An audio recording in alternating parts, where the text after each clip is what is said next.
conserver la nature, c'est conserver la vie. Agir, c'est maintenant. Environnews.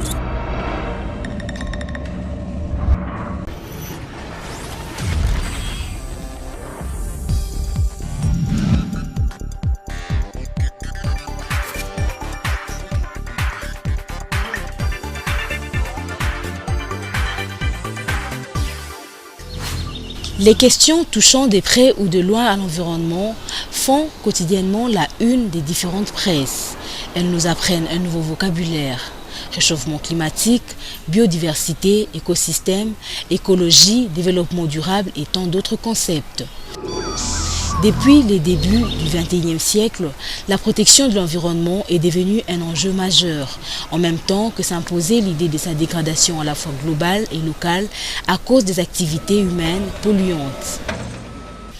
À travers le monde, les questions relatives à l'environnement ne cessent d'alimenter les débats. Il faut absolument que les pays développés s'entendent pour diminuer le niveau de leurs émissions. Et c'est ce qu'ils ne font pas aujourd'hui. Il faut dire que même l'accord qu'on a obtenu à Doha est un apport minimal. Que vaut cet accord si les grands pays pollueurs, que sont les États-Unis d'Amérique, la Chine, le Canada et autres, ne sont pas partie prenante? Il faut absolument que ces pays limitent les niveaux de leurs émissions. C'est, à mon avis, là, l'un des grands secrets de la réussite dans ce domaine.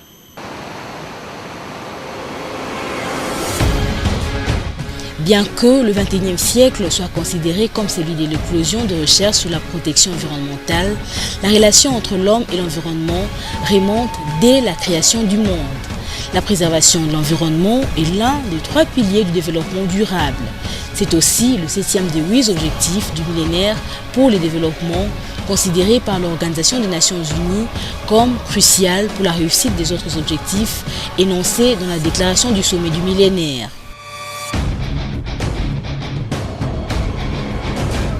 Écouter ou même utiliser ces termes quelque peu savants fait-il de nous de fins connaisseurs des questions environnementales? Que connaissez-vous de l'environnement? En fait, si je peux parler de l'environnement, c'est que je sache, c'est cet espace naturel qui nous entoure, composé notamment de flore et de la faune. Selon moi, l'environnement, c'est tout ce qui nous entoure. Tout ce que nous avons créé. Oui, l'environnement, d'une manière générale, c'est l'ensemble de ce qui nous entoure. C'est ça, d'une manière générale, ce qu'on peut dire de l'environnement. Par environnement, je pourrais dire que c'est l'ensemble de l'écosystème qui permet à l'homme de bien s'épanouir, de bien se développer. Et c'est l'écosystème qui doit être bien protégé, bien gardé. À mon avis, l'environnement, c'est une notion un peu vaste qui prend beaucoup d'aspects de la vie.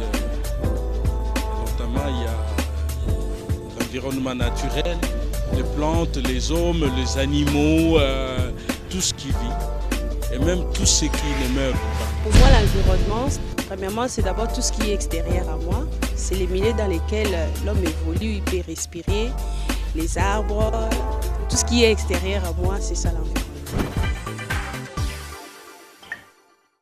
La notion d'environnement naturel, souvent désignée par le seul mot environnement, a beaucoup évolué au cours des derniers siècles et tout particulièrement des dernières décennies.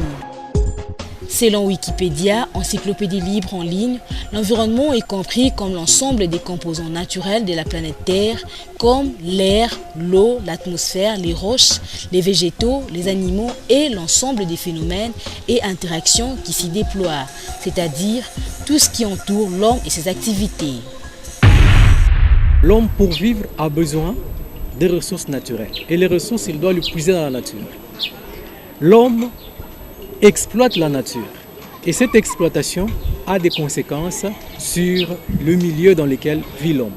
Mais non seulement dans le milieu dans lequel vit l'homme, même dans le milieu dans lequel vivent les autres organismes, tels que les animaux, tels que les espèces marins, ainsi de suite. Donc, c'est cette relation-là de l'homme à la nature qui se conçoit, n'est-ce pas, dans ce concept plus ou moins générique de l'environnement. Une étude de l'OCDE et l'Organisation pour la coopération et le développement économique a démontré que les impacts de l'homme sur l'environnement sont multiples et variés. Presque tous les éléments constituant l'environnement sont touchés par les activités humaines. Il y a nécessité d'exploiter raisonnablement l'environnement, support de nombreux enjeux esthétiques, écologiques, économiques, socioculturels, en vue de les léguer aux générations futures.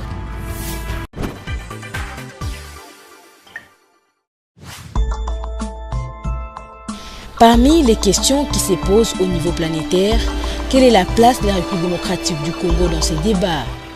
La RDC, c'est un pays stratégique. Nous sommes un pays béni dans la mesure où nous constituons la solution au réchauffement de la planète. Nos forêts constituent le puits de carbone, c'est-à-dire le poumon qui absorbe le dioxyde de carbone qui réchauffe la planète. Mais en même temps, nos eaux offrent le potentiel hydroélectrique qui nous permettent de développer l'énergie verte. Et donc, nous constituons une solution. Et d'ailleurs, si on devrait capitaliser tout le potentiel hydroélectrique de la RDC, on mettrait fin à l'utilisation de l'énergie fossile à travers toute l'Afrique, le Moyen-Orient et le sud de l'Europe. Les enjeux liés à la protection de l'environnement poussent l'homme à adopter un comportement responsable. La ville de Goma, à l'est de la République démocratique du Congo par exemple, consomme 47 000 tonnes de charbon par année, soit 250 000 tonnes de bois. 90% de ces bois proviennent du parc national des Virunga. En agissant ainsi, y a-t-il de conséquences au niveau local et mondial? Lorsqu'on brûle le bois, lorsqu'on le met sous feu, le principal produit qui s'échappe, c'est le CO2.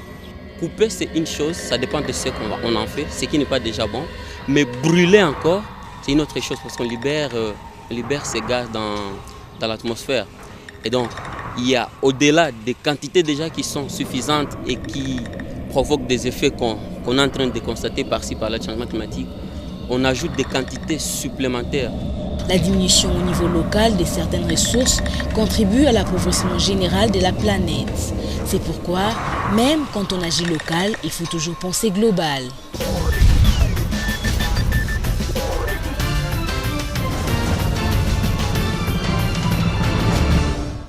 Présentes dans plusieurs pays d'Afrique, les plantes envahissantes, autrement appelées espèces invasives, sont des plantes autochtones qui poussent sur l'eau. Ces plantes ont la capacité de coloniser et de se développer rapidement. Consommatrices d'eau, ces espèces invasives se propagent à la vitesse de l'éclair et même plus que les plantes utiles.